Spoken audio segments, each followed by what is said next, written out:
I couldn't believe my eyes when I saw the bold man confidently walk over to our table. Without even glancing in my direction, he took my wife's hand, curled his lip into a sneer of disdain, and said, "Why waste time with this weakling? First let's dance, and then I'll show you what a real man can offer." His bold words left the restaurant in an awestruck silence.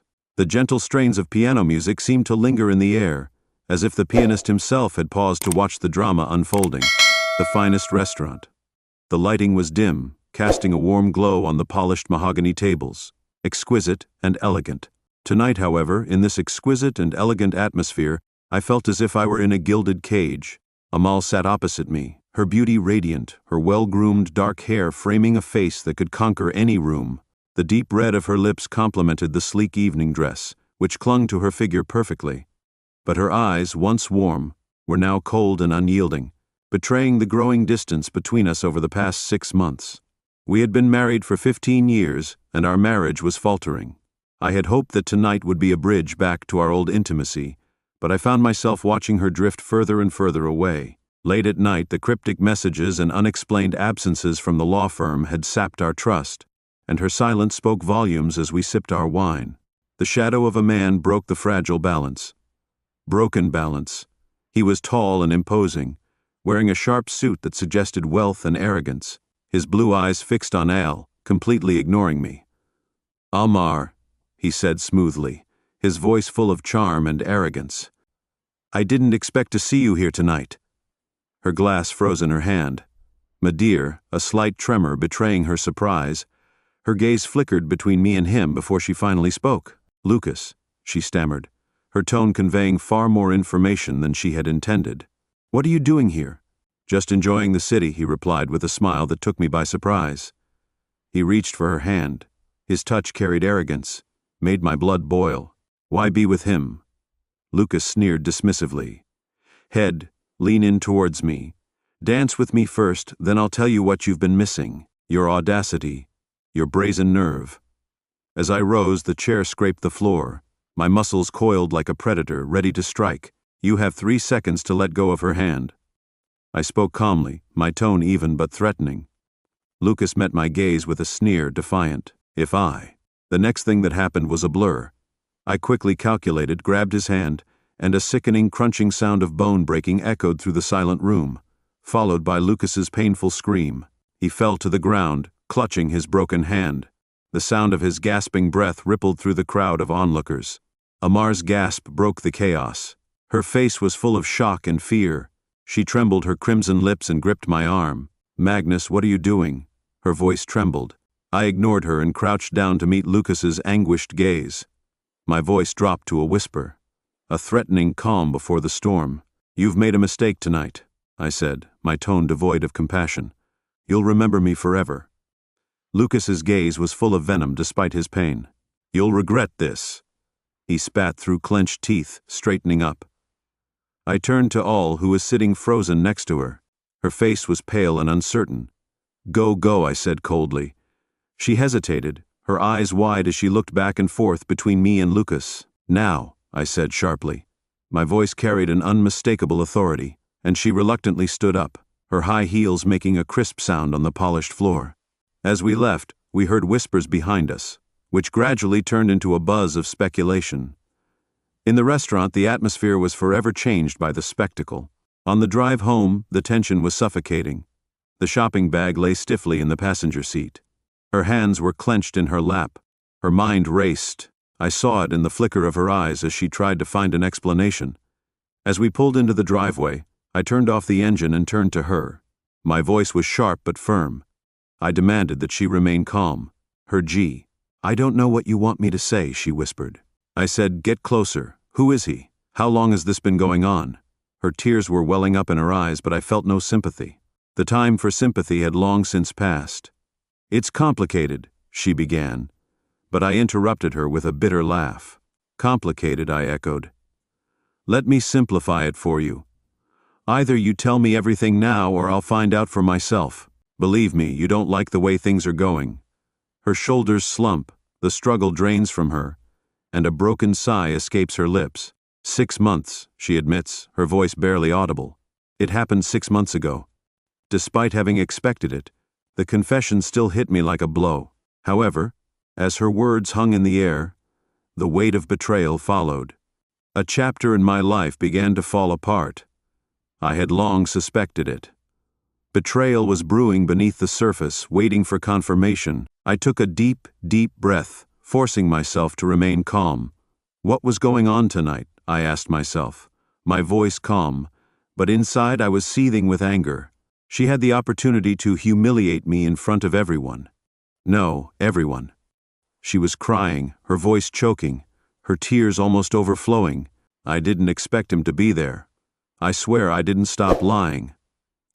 I interrupted my tone, piercing her denial sharply. I saw the way you looked at him, how you froze when he mentioned your name. Don't insult my intelligence, you know. She buried her face in her hands, her sobs low and harsh. I stared ahead, my thoughts whirling like a whirlwind of emotions. Anger was the dominant feeling, but beyond that anger was something even colder, a desire for answers. Answers would bring clarity, and clarity would help me formulate a strategy, a well-thought-out plan. The next morning, I sat in my office, with an unobstructed view of the Geneva skyline, but its beauty distracted me, as a cold determination rose to the surface of my mind. Betrayal. It was in my veins, but I won't allow myself to be consumed by it. If Amal and Lucas think they can betray me with impunity, they are sorely mistaken. I started with Lucas, and conducted a cursory online search, stripping away the veneer of his carefully cultivated image. His social media pages boasted of a lavish lifestyle with luxury cars, private jets, and designer suits. But beneath the glossy surface, the truth was hidden: failed businesses, lawsuits, and rumors of shady dealings. Lucas was not untouchable. He was teetering on the brink of ruin. I contacted my discreet and resourceful network of colleagues who were keen to uncover the hidden truth. Within hours, I had set in motion a campaign that would get me Lucas's bank records, which revealed outstanding loans, risky investments, and an account barely big enough for his lavish lifestyle. His wealth was a house of cards, and I intended to bring it down. Next, I turned my attention to Amar, while she continued to pretend that everything was fine. I quietly gathered irrefutable evidence that she had betrayed me. Emails, texts, and photos of her with Lucas were stored in a secure digital folder. This was not just about revenge, it was also leverage. If anyone decided to go against me during the divorce, I would reveal the truth without mercy. The final step was to expose them in a way that neither of them could recover from. I arranged for Lucas to attend an exclusive charity gala, a gathering of Geneva's most influential figures. Meanwhile, I made sure that the files on Lucas's fraudulent activities fell into the hands of a journalist hungry for a scandal. By the evening, Lucas's carefully constructed world had collapsed, and the headlines filled the major Swiss media outlets. The scandal, fraud, and deception of high society were laid bare in Lucas's double life. Every carefully planned detail is revealed: financial crimes, blackmail, and manipulation schemes. The consequences are immediate. The authorities launch a formal investigation, freeze his accounts, and confiscate his assets. His former allies abandon him. Lucas, desperate to escape his predicament, is now a man down. Once the embodiment of arrogance, he now disappears from view. When I handed Amal the divorce papers, her objections crumbled in the face of the evidence. Our ironclad prenuptial agreement ensured that she got nothing.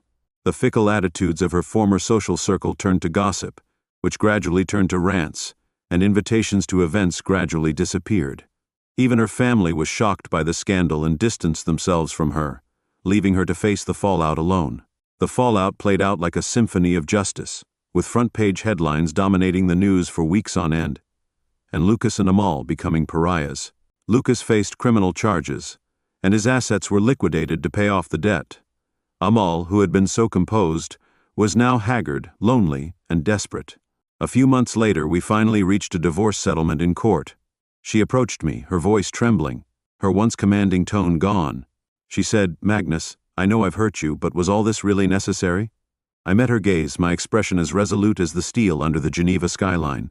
"You made your choice, Amal. Choices have consequences."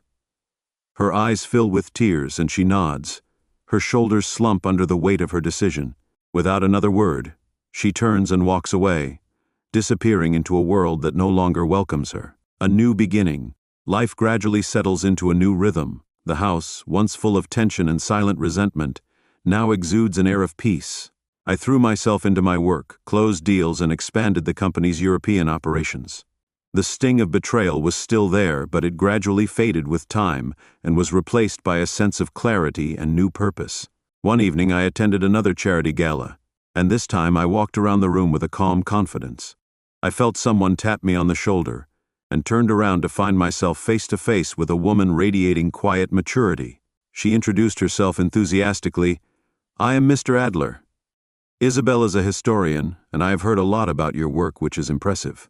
We were engrossed in conversation all evening. Isabel's wit and intelligence contrasted sharply with the superficial interactions I had become accustomed to over the years. For the first time in many years I felt a spark, something real and pure twinkling. That night, as I stood on the balcony of my home, the lights of the city stretched out before me endlessly. I reflected on the journey that had brought me here. Betrayal had threatened to break me, but instead it had made me stronger. I raised my glass and whispered to the night sky the words that had become my motto: "Betrayal can break you, but rebirth can remake you."